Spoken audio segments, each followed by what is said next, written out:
শ্রীভক্ত গিরিজা দেবীকে কালীঘাটের মাহাত্ম্য সম্পর্কে মা কি বলেছিলেন, সেই মায়ের কথাগুলোই আজকে আমার এই অডিওতে আমি আপনাদের সঙ্গে শেয়ার করব। শ্রীভক্তটিকে মা বলেছিলেন, কালীঘাটের মা বড় প্রত্যক্ষ দেবী। একদিন আমি দর্শন করতে গিয়েছি। অঞ্জলি দিয়ে প্রণাম করে প্রসাদী সিন্দুর নিয়ে এলুম। বাইরে এসে ভাবলুম এখানে সধবা মেয়ে অনেক আছে, তাদের প্রসাদী সিন্দুর একটু একটু দিয়ে দেই। সামনে অল্প ঘুমটা দিয়ে একটা মেয়ে দাঁড়িয়েছিল। তার কপালের মাঝখানে সিন্দুর দিতেই মেয়েটি শিউরে উঠল ও মাথা সরিয়ে নিল।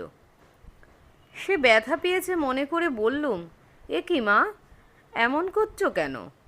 কপালে লেগেছে?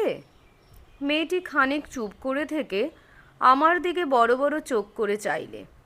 তখন দেখতে পেলুম তার কপালে আরেকটি চোখ, তাতে সিন্দুর লেগেছে।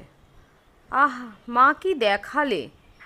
এই বলতে বলতে আমার চোখ বুজে এলো।